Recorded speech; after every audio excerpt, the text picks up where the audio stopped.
jika ternyata harus menyerahkan leher hanya karena kepentingan sesaat dan kepentingan seorang, betapa naifnya kita. Saya tidak terbiasa menyerahkan leher saya untuk disembelih gitu ya, hanya untuk kepentingan jangka pendek, kepentingan parsial ya, yang hanya menguntungkan orang-orang tertentu. Halo, selamat sore tim Ngopi-Ngopi. Kali ini kita kembali kedatangan tamu spesial, seorang yang kemarin oleh teman kita yang sudah podcast ke sini diharapkan sekali kehadirannya, Ketua G25 Indonesia, yang alhamdulillah pada hari ini menyediakan waktunya ya di sela-sela kesibukan untuk berdiskusi dengan kita. Di awal-awal kedatangan beliau, atmosfer kritisnya sudah terasa banget teman-teman. Makanya kita bersyukur sore hari ini kita akan berdiskusi panjang dengan Mas Dasuki selaku Ketua G25 Indonesia. Oke, selamat sore Mas Dasuki. Selamat sore Mas Hakim. Sebelumnya saya ucapkan terima kasih atas waktunya, sampean sudah mau hadir ke sini. Sama-sama. Oke, Mas Dasuki ya, kemarin kita mengundang sekretarisnya sampean di sini dan itu luar biasa sekali teman-teman. Saya pribadi meskipun sudah lama berteman dengan beliau, baru tahu begitu kan kontribusi beliau di G25, dan sampean sebagai ketua, yang mana Oki di sana minta ke saya itu kalau bisa ketua saya aja datangkan biar lebih detail gitu. Mas Dasuki, kita langsung bahas saja tentang gerakan minimal 25.000 di Bangkalan ini dulu, dimulai di Bangkalan tuh. Silakan dulu Mas Dasuki. Terima kasih Mas Makin ya, dan ini perdana saya diundang di podcast Ngopi-Ngopi ya. Terima kasih, dan ini juga amal gitu ya. Ini juga gerakan yang tentu akan berkontribusi terhadap bangsa dan negara. Amin. Jadi kalau kita tarik secara lokalistik, ya bagaimana membangun Bangkalan lebih baik kan. Amin. G25 Indonesia, saya kira kita memulai dari sesuatu yang sangat sederhana sebenarnya. Bagaimana konsep ini diawali dengan pertanyaan apa yang bisa kita lakukan. Benar. Jadi ide besar tetapi tidak bisa dilakukan, ya buat apa kan? Iya, kadang sia-sia, kadang tidak dihargai sekali. Betul. Jadi cara berpikir besar mungkin dengan ide besar gitu, tetapi itu harus diimplementasikan. Kita memiliki ide yang sederhana, tapi bagaimana dengan ide yang sangat sederhana ini bisa menjadi sesuatu yang sangat besar. Dan selama rentang waktu 4 tahun lebih kita melakukan sesuatu, mencurahkan bakti kita terhadap bangsa ini gitu ya, dengan membantu orang-orang yang memang membutuhkan lewat 3 program prioritas saat ini gitu ya. Apa aja tuh? Yang pertama, pemberdayaan usaha super mikro. Kita katakan super mikro itu tidak dikenal di dalam undang-undang gitu ya. Ada dalam bahasa undang-undang itu kan usaha kecil menengah. Jadi di bawahnya itu kita gitu, yang kita. Super mikro itu di bawahnya kecil ya? Iya, di bawahnya mikro justru. Iya, di bawahnya mikro. Di bawahnya mikro. Allah kan. Jadi orang-orang miskin atau dalam tanda kutip orang-orang yang tidak mampu gitu ya, adalah orang-orang yang memang di aspek pangan, sandang dan papannya itu kan memiliki keterbatasan. Level paling dasarnya itu juga level yang paling dasar. Tetapi ada di antara mereka yang memiliki semangat usaha, yang memiliki usaha sudah gitu kan. Atau ada orang di antara sekian banyak orang yang seperti itu memiliki bayangan bagaimana merangkai masa depannya. Karena jelas dengan posisi ketidakmampuan mereka, dengan posisi kemiskinan yang mereka hadapi, tentu mereka memiliki harapan-harapan hidup. Dan kita datang untuk mereka gitu. Iya, luar biasa. Usaha super mikro itu adalah bantuan yang kita berikan dalam bentuk barang. Orang miskin, orang tidak punya itu jangan dikasih uang. Karena tidak akan jadi apa-apa itu. Begitu. Maka kalau dia orang yang belum punya usaha tetapi ingin bangun usaha, kita tanyakan kepada mereka, sampean ingin usaha apa? Gitu kan. Kita akan membantu membedah keinginan-keinginan itu gitu, yang cocok dengan dia gitu kan, dan tepat untuk dijadikan sebagai usaha. Berarti dari hulu ke hilir kan bedah diskusinya, termasuk analisis pasarnya, perangkat-perangkat yang dibutuhkannya gitu ya, bahan-bahan yang dia inginkan kan begitu ya, untuk bisa. Jadi kita akhirnya masuk pada kesimpulan ini kalau dia berjualan ini yakin laku atau tidak kan Iya, begitu. iya. Kita bantu analisanya sampai seperti itu. Atau orang-orang ini sudah memiliki usaha gitu Iya, ya. iya. Dan kita yakin bahwa usaha itu masih potensial untuk dikembangkan. Iya. Jika ternyata masih bisa dikembangkan dan persoalannya adalah modal, maka kita akan berikan kesempatan kepada mereka untuk ngelis kebutuhannya. Gitu ya. Artinya umpamanya nih warung, ternyata tidak ada kulkasnya, tidak ada kompornya, Iya, umpamanya tidak ada blender dan segala macamnya, atau bahan-bahannya terbatas. Kita kasih kesempatan mereka untuk ngelis kebutuhan-kebutuhan itu gitu ya. Dan kita ajak mereka membeli, ngambil sendiri di tempat orang-orang jualan itu dan kita yang bayar. Artinya meskipun sampean itu membantu, tidak begitu saja digelontorkan dana, karena pasti nanti ada gini-gini, Oh, sampean tidak. bantu sampai pembinaan Oh levelnya. iya pasti itu. Jadi gini, kita membantu, satu pilihannya adalah bahwa kita membantu mereka dengan barang. Jelas ini analisanya seperti tadi. Terus yang kedua, pola pendampingan. Artinya begini, boleh mereka bahkan bangkrut sekalipun, bahkan habis sekalipun, dan kita akan bantu lagi. Dan tidak masalah itu. Dan tidak ada masalah sepanjang Ya. memang logikanya gitu ya. Dia bangkrut itu karena persoalan-persoalan yang logik. Bukan karena main-main, bukan karena togel dan segala macam, tapi umpamanya karena ada faktor keluarga yang meninggal, Ya. karena ada faktor keluarga yang sakit dan diambilkan dari uang jualannya itu nguras modal dan akhirnya usahanya tidak berjalan, Ya. gitu. Itu logik. Iya, iya. Lain kalau umpamanya salah kelola atau umpamanya ternyata main-main Iya, kan seperti misalkan itu. penipuan atau Ada beberapa pemetik manfaat G25 Indonesia di bidang ini yang kita bantu berulang-ulang, termasuk di Keramat di sebelah ini, di sebelah ini, di desa sebelah. yang di desa sebelah gitu ya. Jadi dalam jangka panjang gitu ya, kita terus dampingi gitu ya. Tidak hanya kita, tapi kita kerjasama dengan UTM dan kerjasama dengan STKM. Iya. Itu ya. Saya ini gini Mas Dasuki ya, paling saya sebenarnya excited ya, sangat respect dengan gerakan ini. Cuma sampean sebagai ketua tuh saya pengen sejarah ya, cerita awal sekali bagaimana akhirnya ide yang sangat tepat nih kalau saya lihat di Madura, yang mungkin ini bisa menginspirasi di kabupaten-kabupaten lain, bahkan di Jawa Timur ataupun di Indonesia nantinya. Didorong oleh apa akhirnya sampai gerakan ini sebagus ini? Artinya bagus ini jalan dalam 4 tahun, 3 tahun, dan kontribusinya nyata gitu Mas. Boleh sampean ceritakan di awal sekali cerita dari terbentuknya G25? Jadi begini, saya ini mantan pendamping program pemerintah PNPM Mandiri Perkotaan. Apa tuh Mas? PNPM Mandiri Perkotaan. PNPM Mandiri. Pemberdayaan masyarakat yang didanai oleh pemerintah pusat bekerjasama dengan World Bank pada saat itu. Wow. Tetapi sebelumnya saya juga sudah menjadi aktivis mahasiswa ketika saya kuliah pada saat itu. Jadi pekerjaan-pekerjaan saya pun setelah itu ya tidak jauh-jauh dari persoalan-persoalan yang membantu persoalan-persoalan yang dihadapi oleh masyarakat gitu ya.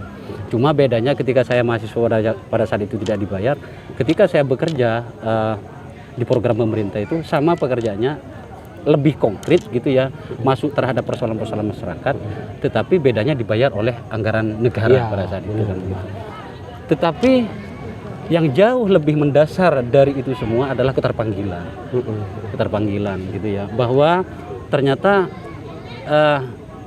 persoalan kemiskinan itu bukan hanya persoalan pemerintah, gitu kan, tetapi persoalan kita semua. Persoalan kita semua. Desain pemberantasan atau penyelesaian persoalan kemiskinan itu sebetulnya persoalan yang sangat sederhana kalau kita mau dan bisa selesai. Jika ini tidak jadi proyek gitu ya. Kalau jadi proyek ini kan berarti ada yang diuntungkan kan begitu. Wow, itu keren tuh. Kalau tidak jadi proyek sebenarnya masalah kemiskinan persoalan bisa bahkan mungkin bisa saja tanpa harus pemerintah yang turun tangan. Begini. Gimana tuh Mas?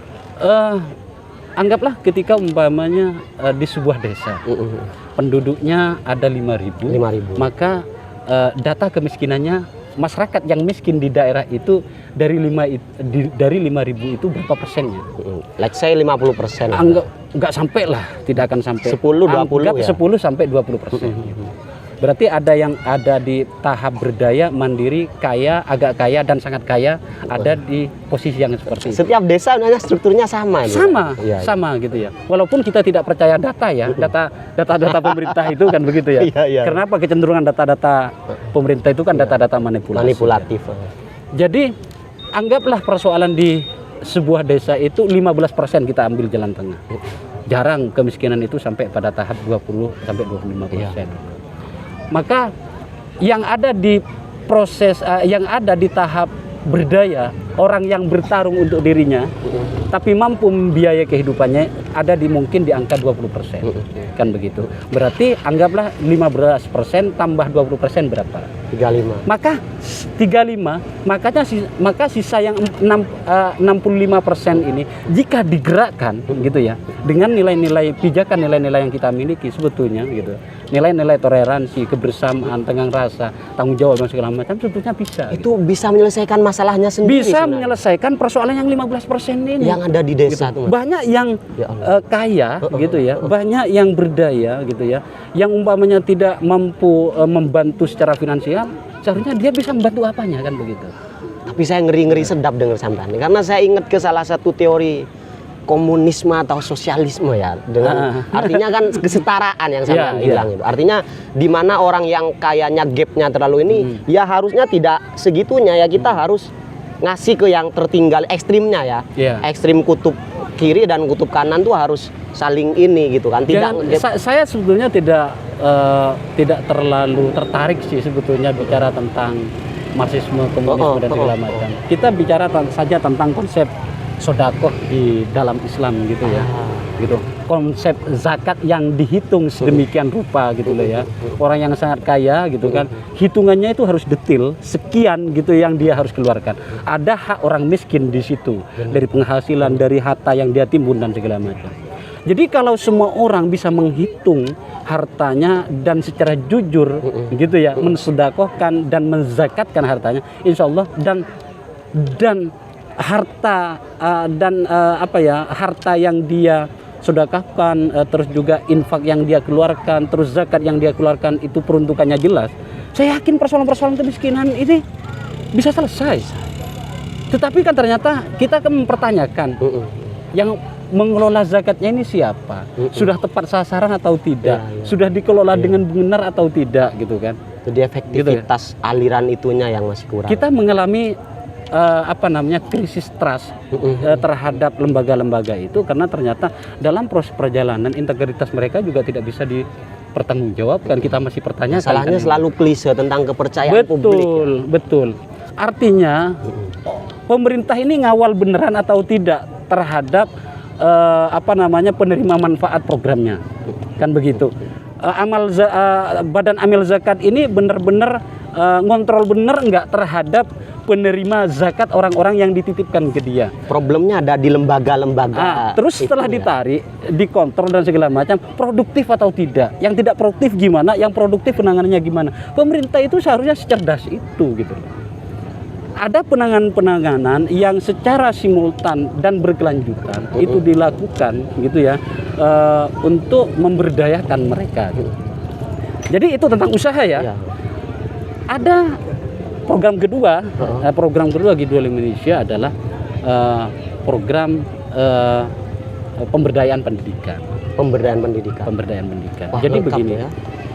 Pemberdayaan pendidikan ini kita membantu anak-anak yang terlantar, anak-anak putus sekolah, atau anak-anak yang memang berlatar belakang dari keluarga miskin dan mereka tidak berdaya dalam memenuhi fasilitas kebutuhan sekolahnya. Nah gitu ya. Dan rata-rata di antara yang kita bantu selain itu adalah anak-anak para pemetik manfaat usaha supermikro tadi yang pertama itu. Kenapa begitu? Gitu ya. Karena memang jika ternyata modal yang mereka miliki, modal usaha yang mereka miliki itu diambil untuk memenuhi fasilitas usaha, fasilitas sekolah anak-anaknya, maka modal ini kan berkurang. Dan berarti jelas dimodalin itu beda lagi dengan dibantu anaknya, ini beda lagi. Subhanallah. Artinya anaknya kita tangani, usaha orang tuanya kita berdayakan seperti itu. Bukannya memanjakan tuh levelnya Mas. Nah, makanya fungsi pemberdayaannya di situ, fungsi pendampingannya di situ. Karena kan Gitu. sudah terbantu banget tadi tuh Mas. Oh iya. Usahanya sudah sampean modalin, Iya. sampean kasih bimbingan, levelnya pembinaan. Iya. Nah, ini anak-anaknya diambilin modal lain untuk sekolahnya. Itu kan kayak ini sudah lebih dari membantu. Kita ada kontrol, ada monitoring gitu ya yang kita lakukan gitu ya. Dan kita tahu gitu ya, kita tidak memberikan ruang aji mumpung juga di situ. Artinya kontrol kita sangat ketat gitu ya, karena kita pegang amanah juga. Iya. Terus yang kedua apa namanya ya, penilaian terhadap usaha orang tuanya kita lakukan terus. Iya. Nah, itu yang program yang kedua. Ini nyambung dengan program lanjutannya nanti. Program yang ketiga, program spesial sosial charity. Program spesial sosial charity ini kita berikan kepada orang-orang yang memang sudah tidak produktif, umurnya tidak produktif, pikirannya tidak produktif, Lansia, gitu ya. Dia sudah tidak bisa berusaha lah paling tidak kan begitu. Dan tidak ada yang menanggung, maka kita yang menanggung. Iya. Nah seperti itu. Seperti umpamanya orang-orang yang cacat, Iya. orang-orang yang cacat yang tidak bisa usaha. Orang-orang yang cacat ini masih ada yang bisa usaha, ada beberapa yang kita tangani juga. Saya geleng-geleng kemarin waktu sekretarisnya sampean bilang banyak sekali orang yang masih belum tersentuh oleh pemerintah itu. Oh banyak, Baik Mas. bantuan dan kebijakan. Banyak. Yang disentuh secara kamuflase saja, artinya hanya di permukaan begitu ya banyak. Ya. Artinya ya setelah dibantu setelah itu selesai ya sudah. Ya. Banyak yang seperti itu. Dan program asal terserap gitu ya, di pertanggungjawaban di permukaan gitu ya, kelihatan dan ini di branding itu cara-cara yang memang dipakai oleh pemerintah selama ini kan begitu gitu. Yang menyentuh terhadap akar persoalannya diselesaikan itu tidak ada gitu. Jadi kalau program pemerintah yang benar-benar akhirnya menyelesaikan persoalan itu bisa dihitung. Ayo kita sama-sama turun gitu ya. Kalau memang umpamanya kita ingin sama-sama tahu. Dan konsep ini bisa kita adu. Saya tantang dinas koperasi, dinas perdagangan dan dinas sosial untuk adu konsep dengan kita. Gitu. Adu apa ya, realistisnya seperti apa ya? Iya, kita tidak hanya adu konsep ngomong di atas meja seperti ini gitu ya, tetapi ayo kita sama-sama turun lapang dan kita bandingkan gitu kan. Nah, program yang keempat adalah program lanjutan. Program lanjutan ini berupa pinjaman 0% bunga. Oh, bukan yang tadi berarti Mas, bukan yang super mikro itu, Bukan. beda lagi. Yang super mikro di awal tadi yang pertama adalah bantuan berbentuk barang. Berbentuk barang cuma-cuma mereka ngelis belanja di satu tempat yang kita pilih dan kita yang bayar. Kita berikan barangnya kepada mereka. Berarti ini klasternya beda, pinjaman 0%. Oh beda. Nah kita lihat produktivitasnya orang yang kita bantu ini kayak gimana. Anggaplah ini warung kopi. Produktif enggak gitu ya. Masih ada peluang untuk dikembangkan atau enggak gitu kan. Jadi untuk masuk pada tahap berdaya yang tadinya guling-guling ini drop naik lagi gitu kan, sampai pada akhirnya ada di fase stabil di berdaya gitu kan, tetapi masih bisa dikembangkan, baru masuk program yang lanjutan ini. Kita berikan pinjaman mereka dengan tanpa bunga atau bunga 0%. Jadi analisanya adalah satu, mereka produktif. Artinya produktif itu dia bisa memanajerial usahanya. Buktinya dengan cara umpamanya pengelolaannya bagus. Ada pembukuan. Kita syaratnya adalah pembukuan. Pembukuan usahanya dan pembukuan rumah tangganya. Pengeluaran rumah tangga, pemasukan dan pengeluaran rumah tangganya itu ada catatan. Harus clear ya. Clear. Pembukuan usahanya juga harus clear. Dari mana? Kita juga bimbing itu. Subhanallah. Kayak gitu. Ya. Jadi pemasukan apa saja, pengeluaran apa saja, kulaan apa saja, keuntungannya berapa, kalau ada kerugiannya berapa, itu harus tercatat. Orang tukang jual sayur, gitu ya, harus bisa membuat seperti itu jika kita yang bantu. Mas Dasuki, Seperti itu. saya kan diminta oleh sampean nih kritis ya, karena ini berkenaan dengan uangnya semua orang. Ya. Kepercayaan orang lah terhadap G25. Dan kenapa harus banyak program begitu Mas? Karena kan begini ya, ada program tadi itu yang di awal membantu dengan barang, sekolah, charity untuk lansia atau orang yang belum tersentuh masyarakat. Sedangkan itu belum terselesaikan. Sampean sudah punya program yang sifatnya manajerial, lebih ke manajerial, sudah bukan level sosial ya. Kalau di sana kan kayak empowering, membantu pengembangan usaha dan lain sebagainya. Itu kan sama halnya dengan tugas sampean belum tuntas di sana. Orang melihat loh, ini kan gimana? Katanya awal ini membantu orang miskin banget, orang nggak bisa sekolah banget. Ini kok sudah mulai ngobrol-ngobrol yang ada profitnya begitu kan? Ya, profit bagi orang itu bukan profit bagi Iya, kita. Gitu tapi ya. maksudnya di satu sisi ini kan belum selesai. Oh iya, Orang yang miskin yang harusnya sampean bantu ini mungkin ada let's say 1.000 ya. Sampean baru bisa membantu 100 misalnya. Kenapa kok sudah ada pengembangan ke ini? Mungkin Tidak ada artinya ketika umpamanya ternyata membantu orang yang kita bantu itu ternyata mereka turun lagi pada fase miskin. Kan begitu. Kita ingin mandirikan dia itu. Sampai pada tahap bagaimana dia benar-benar bisa memenuhi kebutuhan keluarganya. Syukur-syukur juga ujungnya bisa berdonasi di G25 ya, dan bisa membantu sesamanya. Bisa naik kelas. Karena dia bisa naik kelas. Karena dia sudah merasakan betul bagaimana dibantu di G25, bagaimana dia bisa berdaya karena manfaatnya banyak orang, kan seperti itu gitu ya. Jadi banyak program itu ada tujuan-tujuan yang memang sangat positif gitu ya untuk mengembangkan bagaimana memandirikan mereka. Tidak ada artinya umpamanya banyak secara kuantitas dibantu gitu, tetapi ternyata setelah kita bantu miskin lagi mereka. Iya. Maka kita telateni ini dan kita mandirikan ini, kan begitu. Nah, bagaimana proses pelaksanaan program lanjutan ini gitu kan? Bagaimana yakin tah bahwa orang-orang itu akan bisa mengembalikan? Iya, iya. Gitu kan? Ya kita memilih mereka didasarkan pada penilaian dan ada syarat di situ, ada surat pernyataan. Iya. Apakah tidak berpotensi mandek? Bisa saja, tidak ada yang tidak mungkin toh. Tetapi kalau kita ternyata tidak mengambil langkah ini, lantas apakah kita akan serahkan kepada siapa? Diserahkan kepada pemerintah, gitu. Nggak mungkin kita serahkan pemerintah. Kita tanyakan kepada pemerintah daerah, apakah betul mereka memiliki program untuk iya. melanjutkan program yang kita lakukan. Jadi ada missing link di sini ya, ada bait-bait yang hilang ya. Contoh begini, sampean tadi di awal bilang kalau sampean ini begitu ketat.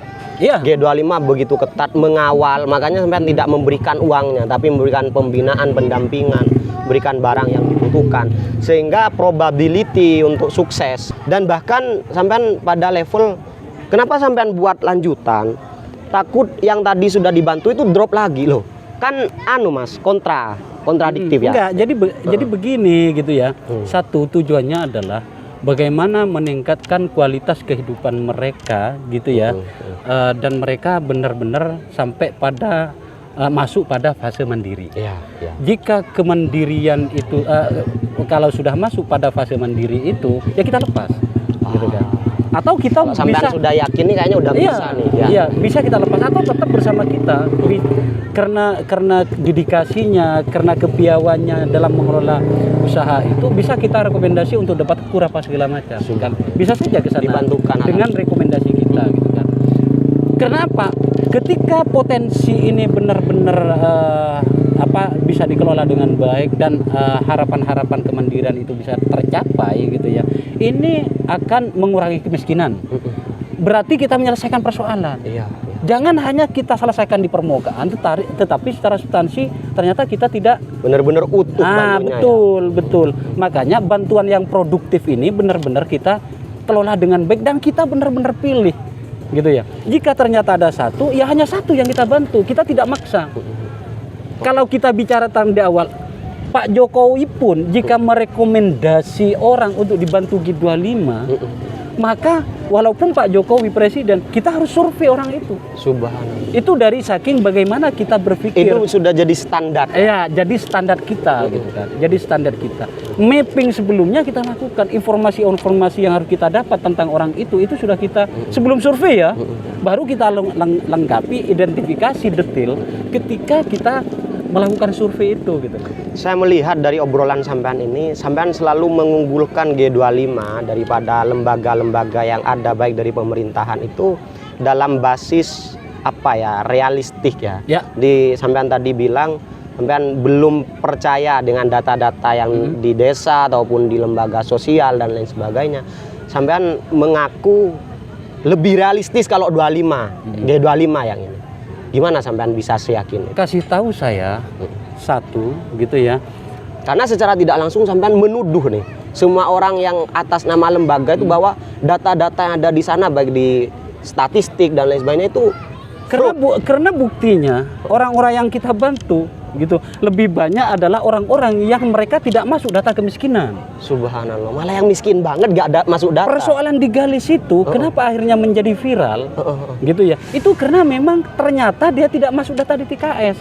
Allah karim. Mungkin pernah dia dapat bantuan COVID ya, tetapi dia tidak termasuk keluarga yang sebelumnya dapat program-program reguler. Aduh, ngeri kan? Kok bisa kayak gitu mas ya? Itu satu. Ada beberapa orang yang kita temukan bahkan mati, gitu, stroke selama 2 tahun, dia tidak pernah mendapatkan fasilitas apapun, padahal dia sebetangkara. Ya. Jadi ini hanya sebagian pernak-pernik, di mana sebagian besar yang kita dapatkan data lapang itu, gitu ya, itu adalah kelompok orang-orang yang seperti itu. Maka kita berani mengatakan. Saya ingin mengatakan ketika berhubungan dengan persoalan integritas, akuntabilitas, kasih tahu saja saya satu, mana LPJ pertanggungjawaban uang negara yang bisa diakses secara publik. Pondok pesantren pingin tahu saya pondok pesantren yang mana, madrasah yang mana, lembaga pemerintah, uang rakyat yang seharusnya bisa diakses, rakyat tahu penggunaannya seperti apa, untuk apa, detailnya kayak gimana. Saya ngeri sedap nih diskusi dengan zaman di G25. Lihat grup Facebook G25 Indonesia, klik kolom file dan download di situ, itu utuh laporan per bulannya seperti apa. Kalau itu tidak cukup, ayo ikut lapang gitu ya. Jangan hanya sekali, berkali-kali. Monitoring gitu kan, pantau, kontrol kita gitu ya, uang itu penggunanya seperti apa. Kita tidak membatasi siapapun yang akan ikut kita. Senang kita gitu. Sampean sangat kritis mas, sampai pada level bukan hanya kritis tapi bisa mengundang kontroversi. Karena sampean secara tidak langsung itu menuduh bahwa pejabat publik itu masih main manipulasi dan lain sebagainya. Gimana sampean kalau misalkan nanti ada dari pihak-pihak itu benar-benar memproses ini, maksudnya benar-benar mengadu data, seberapa siap? Oh, senang saya. Senang saya. Kenapa? Ini uang rakyat, gitu ya. Penggunanya harus jelas, gitu kan. Jangan kita akhirnya ketika minta data, lantas pada akhirnya ditarik pada konflik sengketa informasi di komisi informasi. Atau, masalahnya gini mas, nanti orang-orang itu di lembaga itu akan mengatakan sampean subjektif. Ya silahkan. Itu kayak impuls gitu. Oh itu cuma kata-katanya Mas Dasuki yang berdasar subjektivitas. Dia penemuannya itu tidak mewakili keseluruhan. Tidak ada persoalan. Sanggahan-sanggahan seperti itu kan sanggahan-sanggahan yang sebetulnya biasa. Itu senjata para pelaksana negara, pada pelaksana para pembuat kebijakan, ya. Bagaimana mereka menyembunyikan kelemahan mereka. Subhanallah. Transparansi itu mutlak untuk mengantisipasi korupsi. Bagaimana kebijakan keuangan negara, program-program pemerintah itu seharusnya bisa dikontrol. Masyarakat akan memilih mengontrol di aspek apa jika ternyata datanya disembunyikan sedemikian rupa. Dan kenapa harus disembunyikan? Gitu. Kenapa harus disembunyikan? Kenapa tidak dibuka saja gitu? Pasti ada sesuatu kalau selama itu masih disembunyikan. Seharusnya kan. Kalau tidak ada apa-apa kan dibuka saja gitu kan. Kalau tidak ada apa-apa ngapain disembunyikan? Logikanya kan begitu gitu. Ya. Wah, ini menyangkut itu rahasia. Rahasia negara yang mana? Kan begitu. Bahkan umpamanya kita ngomong bos saja. Tidak ada sekolah yang miskin seharusnya. PEP, KIP seharusnya tidak ada siswa dan mahasiswa yang tidak bisa kuliah dengan program yang itu. Iya. Tapi kan buktinya ternyata temuan-temuan lapang kita, iya, gitu kan. Bahkan family jauh kita atau teman-teman kita ngadu kan, gitu kan. Ternyata ada ponakannya atau tetangganya yang tidak bisa sekolah. Iya, banyak. Ketika kita dorong mereka akan dapat program PEP atau KIP, sulitnya minta ampun. Setor orang miskin untuk bisa diadvokasi, diselesaikan persoalannya, lebih cenderung banyak tidak berhasilnya toh kita itu selama ini. Iya, iya. Sulitnya minta ampun untuk nembus batas-batas itu. Iya, iya, benar. Nah, munculnya G25 Indonesia itu diantaranya karena persoalan itu. Persoalan sulit bagaimana mengadvokasi persoalan keluarga miskin itu untuk mendapatkan keadilan. gitu. Itu yang terjadi selama ini. Ya kita ngasih contoh, kita ngeritik dengan sangat gamblang seperti ini karena kita berbuat. Kecuali kita ungkang-ungkang gitu ya, kita bicara tentang sesuatu yang tidak kita kuasai gitu kan, baru kita salah. Ini kita kuasai persoalannya. Bahkan saya siap berduduk gitu, berdiskusi, berdebat gitu kan, dan adu konsep dengan mereka. Silahkan pertemukan kita dan kita adu. Seberapa murni G25 sampai 100% murni. Artinya tidak ada, kan ada di ini organisasi Mas ya. Iya. Kayak pasti ada oknum-oknum yang tidak sama dengan Sampean. Bagaimana Pan bisa menjamin 100%? Ketidaksamaan itu rahmatan lil alamin, Mas. Ya dalam artian itu Gitu ya. nanti ada oknum-oknum yang tidak sevisi dengan Sampean yang bisa jadi juga curang di sana, mengambil keuntungan dari G25. Ini visi G25 Indonesia, bukan visi Dasuki Rahmat. Dasuki Rahmat adalah salah satu personal yang ada di dalam dan hanya kebetulan sama teman-teman dipercaya jadi ketua saat ini. Jadi yang kita bangun, yang kita jaga, yang kita kerangkeng, yang kita kunci adalah visi bersama yang kita sepakati dari awal, bagaimana membangun kesejahteraan, membantu orang-orang yang tertindas, membantu orang-orang yang tidak punya, orang-orang yang tidak mampu gitu kan, naik kelas, mandiri, sejahtera, mereka bisa berkehidupan sebagaimana layaknya orang-orang. Masalah ada kepentingan-kepentingan politik, ada orang yang ternyata di luar ingin memanfaatkan, itu wajar saja. Tetapi kita kan tidak nanggapi. Iya. Kita tidak pernah menerima bantuan no-name atau hamba Allah. Oh, alah. Harus ada namanya. Nggak bisa tiba-tiba transfer gitu itu. Ya silahkan transfer, kasih nama gitu. Jadi kalau umpamanya ada ternyata transfer tanpa sepengetahuan kita, ya kita anggap bahwa itu bantuan relawan aja. Dia kan tidak bisa, loh aku transfer seperti ini, aku akan ngambil manfaat seperti ini.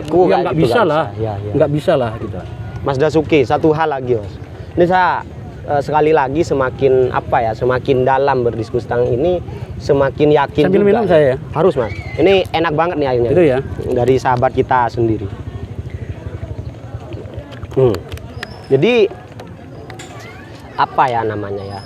Ini kan G25 nih Mas, udah banyak sekali apa yang sudah dilakukan oleh G25 sampai sejauh ini, yang nantinya kalau dengan saya pernah mengutip ya, saya pernah mendengar pidatonya salah satu tokoh politik di Indonesia. Sekarang tuh sebenarnya kata beliau yang sudah berpendidikan di sana tuh, negara Indonesia ini sudah semi kapital, di mana yang menjadi pertimbangan utama adalah uang. Dan gerakan yang sampean bilang tadi itu seakan-akan kontra daripada itu. Sampean di G25 bilang kemurnian 100% dan seperti itu, bagaimana mungkin itu bisa masyarakat percaya gitu, gak ada yang ngambil keuntungan di zaman di mana uang sekarang tuh sangat penting. Begini, ada banyak kita. Ya ini masalahnya juga pemuda ya, mahasiswa bicara gerakan dengan konversi. Nah, gitu ya. benar. Itu mengerikan. Iya. Maka ketika kita bicara tentang kita gitu ya, ini sudah menjadi sebuah kesepakatan dari awal bahwa bagaimana menjaga amal perbuatan baik kita yang mulia ini gitu ya, tetap di ranah ini. Ya sampai sekarang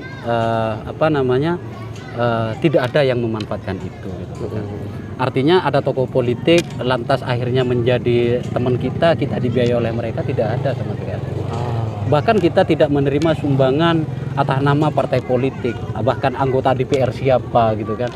Gitu. Yang telepon ya mungkin iya, tetapi kita tidak menerima yang seperti itu. Ya personal, silakan personal. Pak Muhni, Pak Bupati, ya silakan atas nama pribadi lah gitu. Iya. Kita maknai sebagai personal. Iya, personal. Bukan pejabat lah ya. Dan kita tidak akan pernah loyal pada personal, kan begitu. Siapapun dia, ketika memang ternyata salah, kita akan katakan salah, kan begitu. Dan saya bisa saja orang-orang itu memiliki niat baik tapi dalam versi yang berbeda. Kita harus siap berdebat dong, dan kita harus siap sama-sama untuk bisa membuktikan sebetulnya gitu. Saya tidak khawatir saya lolos dalam jangka waktu 4 tahun sampai ke sekarang lebih, gitu kan. Kita akan 10 tahun lagi, kita akan 20 tahun lagi gitu. Sampean masih bisa lihat bukti podcast ini, bisa sampean kasihkan ke saya, sampean ngomong seperti ini di masa depan kan begitu. Rekam jejak digital itu kan sebetulnya juga sangat bagian mengerikan. daripada statement ya. Iya, Nanti gitu kan. sampean akan diserang dengan statementnya sampean Silakan, sendiri. tidak ada persoalan itu. Kita semuanya bisa adu data, adu pernyataan mana yang konsisten atau tidak gitu. Saya mengatakan yang dikatakan sama sampean dan beberapa teman itu, ini tidak kritis. Ini persoalan kita di depan kita. Kenapa kita harus takut untuk mengungkap? Ada apa sebetulnya? Siapa yang ditakuti gitu? Zaman apa sekarang gitu? Takut tidak bisa makan. Mengerikan kan kalau ternyata nilai-nilai yang baik yang kita jaga, yang menjadi dasar pijakan gerakan itu ternyata hanya dikonversi terhadap sekian rupiah. Itu betapa murahnya harganya teman-teman itu jika ternyata cara berpikirnya seperti itu. Iya. Kita semua akan diuji oleh waktu, gitu kan. Yang konsisten selama ini memang waktu. Kita adu cepat, kita adu konsistensi sepanjang waktu. Kita akan kalah karena kita akan mati, tapi kita akan diingat oleh sejarah. Sebagai apa nanti kita akan dicatatkan begitu. Saya melihat Mas Dasuki ini, saya entah ya sejak kapan beliau seperti ini, ketua G25 ini. Tapi saya melihat sampean ini tidak mencerminkan kultur orang Madura ya. Karena kalau saya lihat ini biasanya nih umumnya nih, orang Madura ini kan keterikatan dengan banyak pihak tuh ya. Misalkan dengan paman atau misalkan kades atau mungkin pejabat apa, atau kakaknya sampean jadi pejabat apa. Tapi sampean seakan-akan di luar daripada itu dengan statement yang sangat tegas, seakan-akan sampean memutus. Ya kan kalau ada teman atau misalkan saudaranya sampean itu menjadi bagian dari pejabat, tentunya kan beliau akan sangat gimana caranya sampean nggak seperti ini terus. Nah, sampean bisa menjadi apa ya, menyendiri dalam hal ketegasan ini, itu penting banget loh Mas. Gimana tuh Jan? Saya tidak kenal banyak orang Mas. Saya tidak punya keluarga, family, tokoh, pejabat. Kenal orang iya, tetapi tidak pernah berkomitmen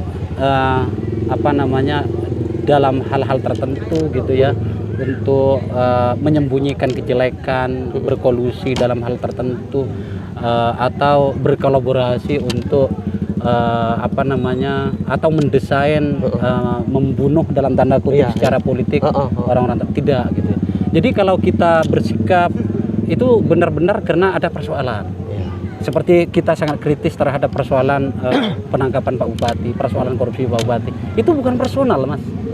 Itu karena Pak Bupati itu sebagai pejabat publik sedang punya tanggung jawab publik, yang mengelola uang gitu, mengelola anggaran negara, uang rakyat yang dikelola oleh beliau. Kita kritisi dia sebagai pejabat publik. Masalah personalnya beliau seperti apa ya urusan beliau. Pertanggungjawaban dia kepada sang kholik. Tetapi ketika berhubungan dengan uang negara, maka saya berhak sebagai warga negara dan kebetulan warga Benggalan untuk bersikap. Iya. Alasannya apa juga selain warga negara? Saya berbuat lewat G25 Indonesia bersama para volunteer ini. Volunteer yang tidak dibayar oleh siapapun, yang tidak mengambil untuk bahkan sekedar transportasi, kopi, rokok dan segala macam dari uang donasi ini. Pertanggungjawabannya jelas sama sekali. Dan semua orang di G25 itu paham tentang ini. Iya Mas, gitu tapi bahasanya itu kan gini, banyak nanti orang tuh kan yang dikekang kan. Kalau di Madura itu kan etika ya yang dijadikan utama ya. Biasanya baik itu dalam hal politik, apalagi dengan hal keuangan. Udah itu pamanmu atau ini saudaranya ini temannya ini dulu baik ke saya pernah. Yang akhirnya gerakan orang-orang yang sebenarnya punya keberanian yang sama seperti sampean, tapi baru mau muncul di permukaan sudah ketutup. Nah, sampean menjadi bagian dari contoh di mana sampean bisa menembus itu semua. Kira-kira Mas, setiap orang memiliki kedaulatannya sendiri, kedaulatan berpikir, nalar kritis yang dia harus jaga. Jika ternyata harus menyerahkan leher hanya karena kepentingan sesaat dan kepentingan seseorang, betapa naifnya kita. Saya tidak terbiasa menyerahkan leher saya untuk disembelih gitu ya, hanya untuk kepentingan jangka pendek, kepentingan parsial ya, yang hanya menguntungkan orang-orang tertentu. Saya tidak biasa loyal kepada orang-orang yang hanya menggunakan jabatan, menggunakan ketokohannya untuk kepentingan dirinya sendiri. Ketika bicara tentang takut dan segala macam, sampai kapan kita akan takut? Sampai kapan kita tidak berdaulat terhadap diri kita sendiri? rezeki, jodoh dan mati itu mutlak dan tidak bisa ditawar. Kita akan mati di tangan siapa, dalam kondisi seperti apa, kapan, di mana, itu Allah yang punya, bukan kita sendiri, bukan tokoh itu, bukan para politisi itu. Satu lagi Mas Dasuki, saya terus terang, saya tidak bermaksud memuji ya, tapi memang figur seperti sampean ini jarang. Benar kata sampean tadi di awal bahwa orang banyak memilih jalan-jalan yang umum begitu. Nah, kalau sampean boleh share ke teman-teman kita, gimana untuk menjadi seperti sampean? Yang bahasanya kalau sampean namakan berani itu sudah melampaui, karena itu kayak mengakar gitu ya. Sampai keberanian itu menjadi suatu tindakan yang sampean tuh sudah bahkan bisa menjamin kemurniannya, itu kan sebenarnya seperti naif ya, tapi saya tidak tahu ya apa mungkin itu memang sudah sesungguhnya sampean. Nah, kalau teman-teman nih sharing ke sampean untuk bisa mengakar seperti itu tuh awalannya gimana sampean? Mas, saya ini sebetulnya tidak ada yang istimewa gitu. Saya hanya menjadi diri sendiri gitu. Saya hanya menjadi diri sendiri gitu. Apa salahnya gitu kan? Apa istimewanya gitu ya? Orang menjadi dirinya sendiri. Jadi kalau ternyata teman-teman selama ini tidak jadi dirinya sendiri, ya bukan salah saya. Ya salahnya dia sendiri kan begitu. Saya menjaga integritas saya. Itu kan pilihan saya sendiri gitu loh kan. Jadi diri sendiri gitu kan. Saya menjaga memperisai diri saya sendiri dari hal-hal yang tidak. Karena saya ngiman terhadap diri sendiri. Apa yang istimewa dari itu gitu. Kan tidak ada yang istimewa. Saya membantu orang karena keterbanggilan dan saya ngajak teman dan kebetulan teman mau. Itu kan ya biasa saja sih sebetulnya. Kenapa menjadi tidak biasa? Apakah semua orang sudah ternyata sekarang hanya berpikir tentang dirinya sendiri? Banyak sebetulnya, saya yakin orang-orang yang istimewa ya, yang memiliki pikiran ini hanya 25.000, apa istimewanya? Yang menjadi istimewa kan hanya karena kita bisa ngelola dengan baik, menjaga diri kita, memperisai gitu kan diri kita agar tidak melanggar terhadap amanah itu. Ini seharusnya bisa dilakukan oleh semua orang. Harusnya semua orang. Gitu kan? Harusnya ini bukan sesuatu yang istimewa karena semua orang bisa melakukan. Yang istimewa itu ketika orang ternyata tidak bisa melakukan, seperti umpamanya orang berjalan di atas air gitu. Kenapa kok tenggelam, berjalan itu istimewa. Ini biasa aja sebenarnya. Hanya memang tidak banyak yang melakukan kan begitu gitu loh. Ya, memang bukan hanya tidak banyak, tapi tidak semua orang memang bisa seperti itu. Banyak kata sampean di awal, semua orang lebih mengalah pada kultur, pada kondisi dan lain sebagainya. Dan sampean membuktikan itu bisa ini. Nah, yang saya ini lagi Mas Dasuki, ini kan dimulai dari Bangkalan ya. Tentunya kalau menurut sampean ini baik, sampean juga ingin, karena kata sampean benar-benar kalau orang seperti yang di G25 seperti teman-teman sampean di sini ini jauh lebih efektif dalam menyelesaikan masalah. Gimana sampean bisa menyebarkan ini lebih banyak lagi, Mas? Sebenarnya begini, ada banyak permintaan sudah dari Pasuruan, Sidoarjo, terus Blitar, terus Lamongan, Tuban gitu ya, dan 3 kabupaten yang lain, tetapi memang kita masih dalam tahap mempersiapkannya. Ada banyak lembaga yang secara nasional itu baik, tetapi ternyata ketika sudah sampai di daerah-daerah itu hanya jadi mainan gitu kan. Itu yang coba kita hindari. Maka secara konseptual ya, kita mencoba membuatnya sebaik mungkin, mempersiapkannya sebaik mungkin. Jadi kita tidak membuka cabang gitu ya, tetapi yang kita bangun adalah kerjasama dengan lembaga-lembaga yang memiliki integritas. Jadi di Pamekasan lembaga apa yang memiliki integritas gitu kan? Yang sampean menyeleksi itu ya? Ya di Sumenep apa, di Pasuruan apa, itu yang coba rangkaian-rangkaian yang kita lakukan dengan karena ini berbasis donasi ya, maka donasi itu tersentral dalam satu rekening. Jadi kita tidak perbolehkan mereka membuka rekening personal, sehingga oleh pajak umpamanya ini pun juga mudah dikontrol gitu ya. Kita juga tidak kesulitan untuk membuat pelaporan dan segala macam. Benar-benar satu akses tunggal. Iya, akses tunggal, satu pintu yang gampang dimonitor. Kita buka gitu ya. Jadi hasil print out-nya kita laporkan di laporan itu juga. Kita tulis mulai di tanggal 1 sampai tanggal 30 itu pemasukan kita berapa, nominalnya berapa. Itu yang kita, siapa nyumbang berapa, itu semuanya transparan. Jadi walaupun umpamanya saya mengatasnamakan mengatasnamakan orang tua saya, itu ada namanya di situ. Untuk almarhum bapak saya umpamanya ada di situ. Harus ada namanya. Oke, siap. Seperti itu. Oke, Mas Dusuki. Ini terakhir ya, karena ini sebenarnya saya asik banget ngobrol sama sampean nih, cuma kayaknya karena waktu malam ada Oke. satu pertanyaan terakhir ini yang mengganjal ya. Saya nonton beberapa aktivis ya, salah satunya Dandi Dwi Laksono yang buat dokumentasi tentang kesenjangan dan lain sebagainya. Akhirnya saya ke teman-teman wartawan itu memuji kerja beliau. Ternyata ada juga yang sinis Mas kayaknya. Iya, Dandi itu buat film seakan-akan dia ngangkat nih, tapi nanti dia kena dapat monetisasinya. Oh ya. Dokumentasinya itu nanti ada nilai kapitalnya yang entah nanti itu masuk ke personal lagi. Nah, sampean melakukan hal yang sama di sini, punya integritas yang sangat-sangat bagus. Menepis itu semua gimana? Karena ini kan bukan hanya menjaga marwah sampean, tapi organisasi. Untuk ke depan setahun, 2 tahun, akhirnya sampean untuk menjaga bahwa ini tidak geser, masih sama seperti umur 4 tahun ini. Ya. Apa yang akan sampean? Saya garis bawahi ya, yang Dandi Dwi Laksono itu dia menerima bayaran dari YouTube atau dari karya dia itu tidak salah, tidak haram. Iya, iya. Kan begitu. Benar. Itu karya dan seharusnya memang dihargai. Iya. Dia tidak menjual rakyat. Iya. Dia mengangkat nilai-nilai atau persoalan-persoalan yang memang patut. Ya, saya ngefan, tapi ketika saya ngobrol dengan wartawan ya, teman-teman kita yang wartawan, ada cibiran-cibiran seperti ya, itu biasa. Nah, untuk sampean nih, G25 ini supaya bisa tetap menjaga itu sehingga cibiran seperti itu sudah tertepis dengan sendirinya tuh. Saya tidak pernah menolak kritik. Saya panggil siapapun gitu ya. Dan saya katakan saya siap berdiskusi dengan siapapun. Baik dengan kesepakatan, pada akhirnya kita bersepakat di satu titik dari hasil diskusi itu, atau tetap kita dengan pikiran masing-masing, berpegang terhadap pikiran masing-masing. Kita tidak bisa mengendalikan semuanya, sebaik apapun orang. Bahkan Rasulullah saja gitu ya, pamannya saja gitu kan, Abu Lahab dan Abu Jahal gitu kan, itu sampai akhir hayatnya dia tetap masih dimusuhi gitu kan.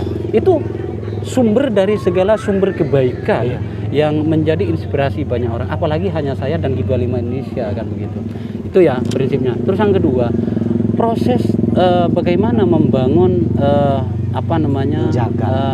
dan menjaga sesuatu yang sudah ada ini, ya kita terus melakukan upaya-upaya itu. Prinsip-prinsip itu tetap menjadi pegangan kita dan kita mengembangkan itu gitu kan. Jadi makanya kita membuka kontrol gitu kan, membuka ruang seluas-luasnya, membuka transparansi itu tanpa tandeng aling-aling bahkan telanjang gitu ya, agar semuanya bisa ngasih masukan, karena itu yang akan menjadi kontrol kita gitu. Nah, harapan-harapan kita ya mudah-mudahan lah teman-teman tetap bersikukuh di prinsip-prinsip ini, karena pada dasarnya begini, teman-teman silakan berkreasi di luar, tetapi ayo kita jaga gerakan mulia, gerakan yang menjadi bekal kita di akhirat. Itu dengan nodain gerakan ini. Iya, itu yang kita sepakati dari awal, bagaimana menjaga ini gitu. Kita tidak tahu apa yang akan terjadi, tapi upaya-upaya yang kita lakukan adalah upaya-upaya bagaimana memperkuat gerakan ini, membangun kerjasama, tidak hanya kita jadinya, mungkin dengan UTM, dengan perguruan tinggi di daerah-daerah yang lain gitu ya. Terakhir sekali Mas, kenapa melawan, kenapa tidak kolaborasi dengan lembaga-lembaga yang sampean kritik persoalan data tadi? Atau ada probability, ada kemungkinan untuk saya siap berkolaborasi dengan UTM kan? Enggak, lembaga yang sampean kritisi soal data tadi itu. Nah, ya silahkan ayo, kan begitu. Tetapi dalam artian bahwa dalam posisi bagaimana kita sama-sama duduk dulu kan begitu. Kenapa selama ini kita mencoba merekomendasi, mensinergikan itu tidak pernah bisa. Sulitnya memperjuangkan keadilan gitu. Ada orang tidak mendapatkan bantuan padahal dia sangat berhak. Bahkan menjelang ajalnya dia tidak mendapatkan apa, sulitnya minta ampun. Kalau yang Galis kemarin nunggu viral, baru ternyata setelah itu dia dibantu, rombongan semuanya didatangi kan begitu. Itu pukulan tamparan gitu, bahkan pukulan yang sangat luar biasa. Apakah harus nunggu yang seperti itu gitu kan? Kalau nunggu viral, ada banyak ipin-ipin lain yang sebetulnya yang tidak viral, yang sebetulnya butuh gitu ya, bimbingan, butuh bantuan, butuh perhatian dan segala macam gitu. Makanya proses identifikasi pemerintah detail gitu ya, sinergitas pemerintahan desa, dinsos dan pemerintahan Bangkalan secara keseluruhan itu penting. Di Jawa Timur itu penting, secara nasional juga penting. Ini yang tidak mampu dilakukan oleh pemerintah gitu. Oke. Itu jadi ya kalau ada SLRT jangan petang-petang saja lah. SLRT itu ya harus bekerja karena mereka juga dibayar. Siap. Ada banyak orang lain yang bisa dikerjasamakan, ada banyak kelompok lain. Mereka memiliki perangkat gitu dan perangkat-perangkat di bawah pemerintahan ini yang seharusnya bisa dimaksimalkan. Saya kira itu. Oke. Subhanallah, luar biasa. Saya sampai ini ya, maksudnya excited banget, sangat bernas obrolan kita pada sore hari ini. Intinya saya sangat respect dengan gerakan G25 yang dipimpin oleh Mas Dasuki dan kawan-kawan. Semoga gerakan ini tetap terjaga kemurniannya, tidak selesai di situ. Semoga efektivitas kinerjanya bisa jauh lebih baik dan jangkauannya lebih luas. Amin. Mungkin itu saja. Saya ucapkan terima kasih banyak untuk sampean Mas Dasuki. Itu saja mungkin teman-teman ngopi-ngopi. Salam ngopi-ngopi, ngobrol pintar penuh inspirasi.